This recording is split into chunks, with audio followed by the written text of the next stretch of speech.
Hello, good evening mga kamingming, mga kadogo. Anong oras na ba? I guess, alas 2 mahigit na. Madaling araw. Hindi kasi ako makatulog pag sinusumpong ako ng sakit sa ulo. So ito, mga ibong ko. Ay, dilim na, tumukusa ako. So madilim na. Tapos ito yung aking maliit, nilagay ko muna doon. Bukas ko naman pakakawalan. Hindi lang ako makatulog, kaya ay naku, kwentuhan lang muna tayo. Hindi muna natin para hindi maingay. Kwentuhan lang tayo. Ganyan talaga ako, hindi talaga ako nakakatulog. Halos araw-araw.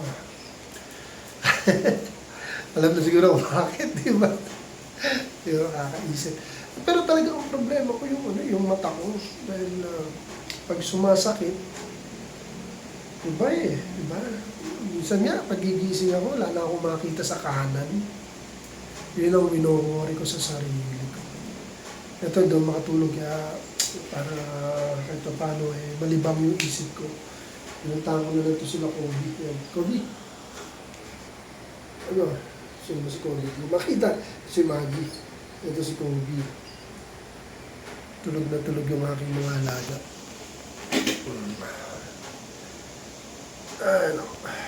Comment nyo nga kung anong problema ng ganito. Kasi, minsan kasi pag naglalakad ako, yung tingin ko dun sa daan, yung hindi pantay, yung nagwe-wave siya. Alam niyo yung pag nagsukat ka ng salamin na mataas na grado, ganun. Tapos pag nasisilawan ako ng araw, pag lumalabas, hindi ko nakikita yung mga aura ng isang tao, pati mukha. Bulan siya para maulap. Pero ngayon kasi naging worse. So, nahihirapan talaga ako. Alam niya. Paano ba ako magbablog yan pag nabulag na ako?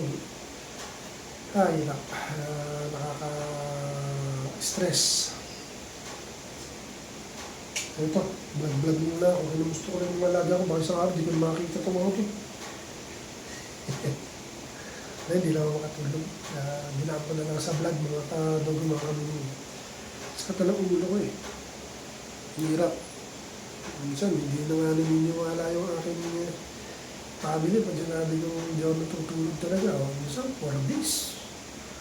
Yung tulog ko nakapikit lang.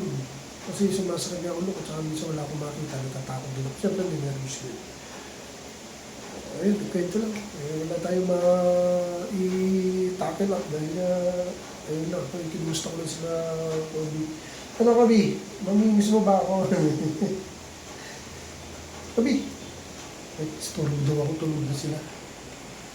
Alas 2 na nga naman na madaling araw, sobra na nga. Oras na ba sa cellphone? Hindi ko makita. Parang ganun, alas 2 na higit na. Patulogin na natin ito mga ito. Pasensya na, na-istorbo ko kayo. No? So, tomorrow na lang. Ulitin ko munang manood dito sa baba. Magpapalipas lang muna ako ng oras. Hindi nawawala yung sakto ulo ko, tsaka alam mo talaga naman ako. Ito mo lang mga kanini, mga kadogo. Pasensya na kung nang-istorbo ko. Sige pa. Sleep tight. Sweet dreams sa inyo lang. Thank you for watching.